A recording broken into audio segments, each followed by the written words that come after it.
Welcome back. I'm reading out How I Escaped the Trauma Cult, and you can too if you want to. This is chapter 7. I'm going to be talking about microaggression, triggers, and chronic trauma pain.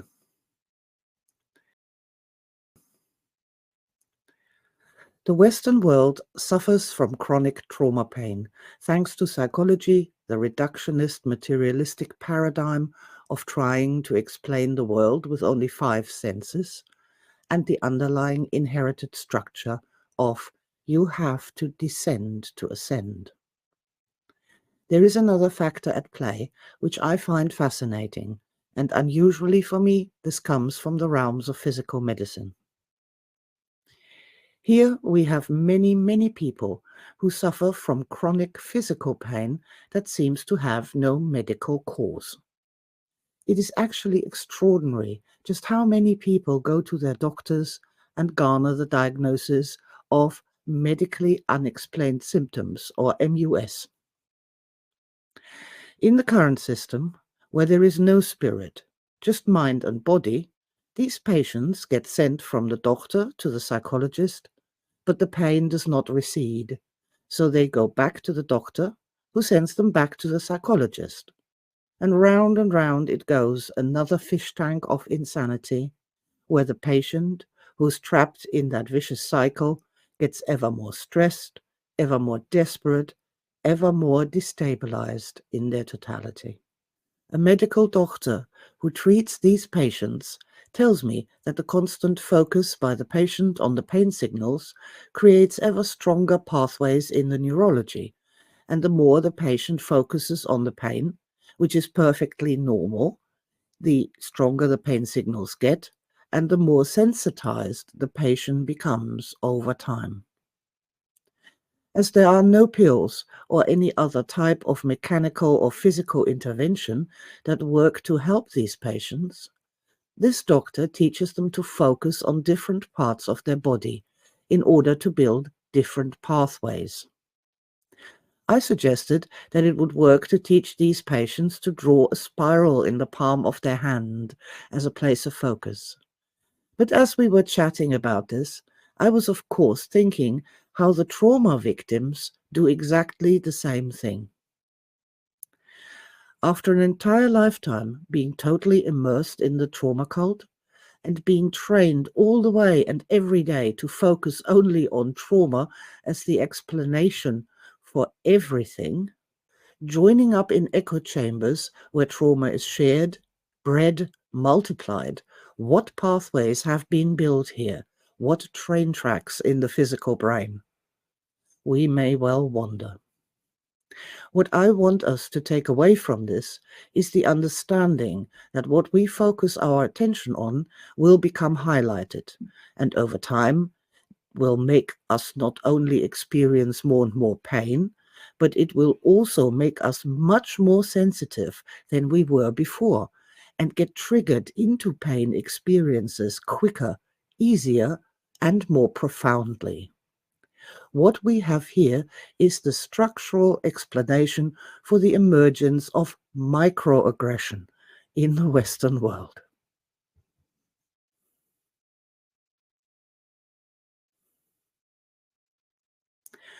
Mobile phones murder meaningful connections.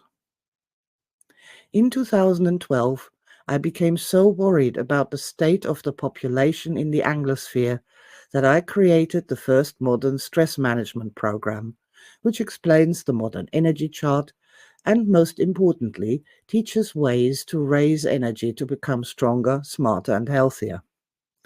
There is no doubt in my mind that the huge jump in stress in the population is directly linked to the onset of mobile phone usage. I look at this from the energy inclusive perspective, and if you do that, it becomes immediately obvious what the core problem is. The most profound problem with the mobile phones is that they get in the way of natural human interaction in the real world.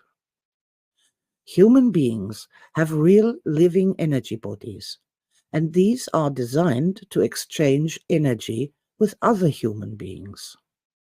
There is a process by which two people get together and synchronize with each other. Their energy systems come into alignment and they create what I call a couple bubble. Once this couple bubble is established, people laugh together, easily share ideas with each other, feel positive emotions. That's the feedback that their energy system is happier than it was before. They have done something good and they know it. When the mobile phones came in, that natural process of harmonization and connecting deeply with another person in the same room became severely disrupted. Oh, I'm sorry, I have to take this. 5 minutes later, what were you saying? People were spending time together, perhaps even as much time as before, but that synchronization wasn't happening. It was being disrupted and put right back to the beginning, time and time again. The deep, connective, extremely important and nourishing energy connections weren't happening any longer, and that is a huge, huge problem among adults. I also observed that children were getting less and less attention than they ever had because their parents were always being distracted by their mobile phones or would even choose their mobile phones over interaction with their own small children. Children need attention. They need copious amounts of attention. And attention is energy. Energy is real. It's love. And when children don't get that when they grow up, it leaves them stressed and therefore much more likely to develop all manner of problems across mind, body, and spirit. These are the very fundamental basics of the damage mobile phones have done to human interactions. But of course, there's so much more.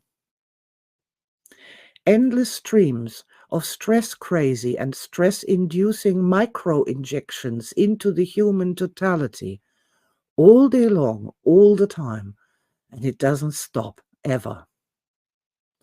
Have you noticed that when you are scrolling through a social media feed, and someone has posted a particularly nasty picture of some horrible food, that your stomach turns over?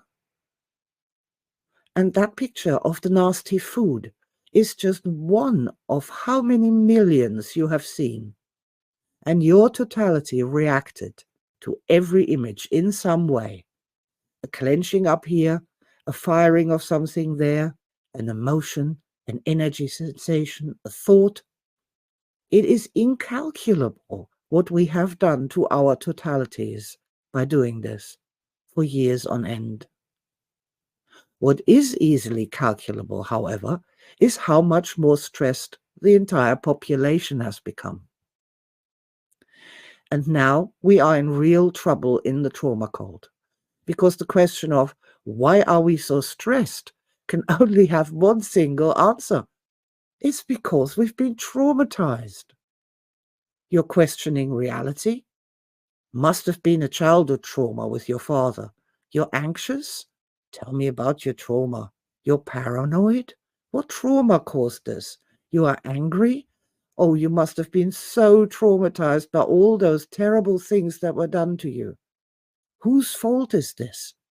Where are the perpetrators? We can also go a step back and diagnose all the symptoms of stress as actual mental illnesses. This is a great move on the part of the trauma cult. If someone has a mental disorder, then it can't ever be fixed or expected to be fixed. There is a great relief for those who are theoretically supposed to find ways to help people with their symptoms, but have no way to do that in the first place. If you have ADHD, that's it then.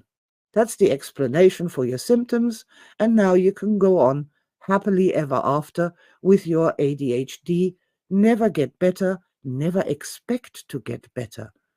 And the system runs beautifully. I have to say that I could weep every single time I come across a person who is so joyous that they finally know what's wrong with me. I have ADHD, or whatever it is that they've been diagnosed with.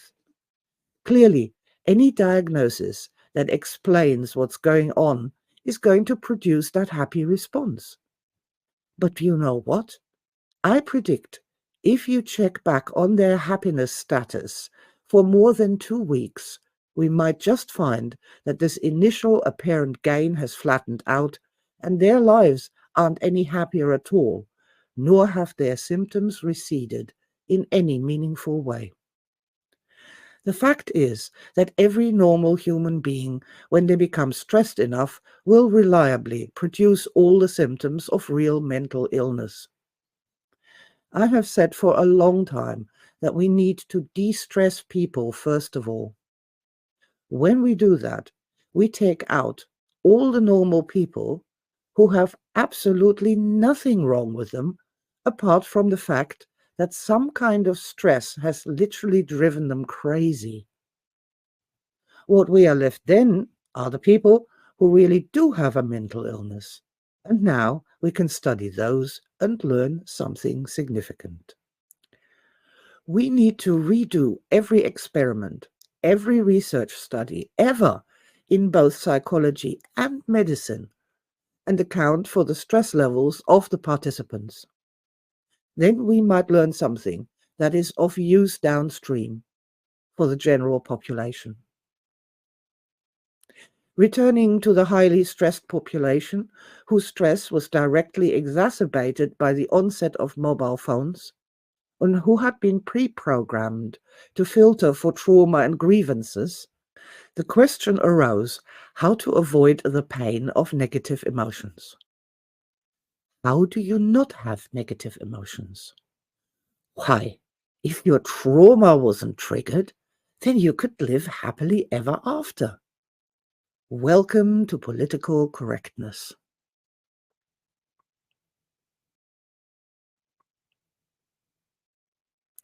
Political correctness. The first incident I directly remember was some people deciding they were triggered by Father Christmas and the general Christianity of Christmas itself, and the campaign to stop saying Merry Christmas in order to not trigger those who were triggered by Christmas or Christians. What surprised me that instead of telling these people to work on their triggers so they wouldn't be triggered anymore and could join in the festivities, the place where this happened essentially banned Christmas. I remember clearly thinking, if we were to ban everything that triggers anyone, there wouldn't be much left. I have been watching how this has unfolded over the last 25 years, and I'm still thinking that. Of course, it has gotten much worse. The rest of the population is completely bemused by this, have no idea what is happening to their societies, to their families, and are getting ever more stressed in turn. The divisiveness which results from this is also frightening, although predictable. In the meantime, the trauma cult has no way of fixing this. In fact, it is the very cause of this destruction.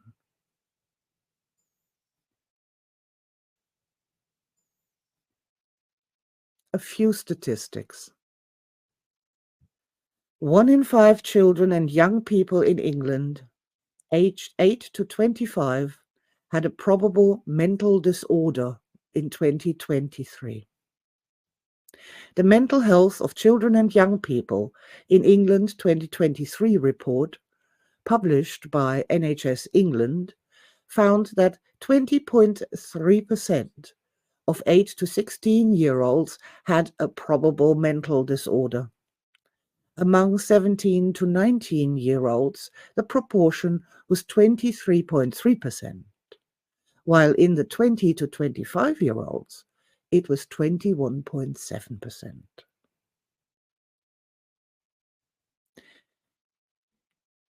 80% of college students say that they are struggling emotionally in the US. 20% are saying that they are struggling significantly. 58% say that they are dealing with declining mental and emotional health. The students are largely dealing with anxiety, 59%, burnout, 58%, followed by depression, 43%. Following the pandemic, parents of children under the age of 18 were more likely to report that on most days their stress is completely overwhelming. 48%. They are so stressed that they feel numb, 42%. Or on most days they are so stressed that they can't function, 41%. This is from a study from November 2023, Stress in America, a nation grappling with psychological impact of collective trauma. Can we now please finally agree and declare psychology as a failed pseudoscience? Have we assembled enough lived experience yet to clearly state that trauma-driven psychology does not work, cannot work, does not explain people, and in fact mistreats people by keeping them locked in a fish tank of insanity, where there is no such thing as positive emotions, no hope of healing or of evolution, and certainly woven throughout that appalling lack of love itself? Can we? Can we point to the psychology emperor and say, you have no clothes on, your theories are ridiculous, your methods non-existent, your results beyond pathetic? I would like to do that right now. End the nightmare of trauma, end the rule of the reductionist materialistic 5 cents paradigm.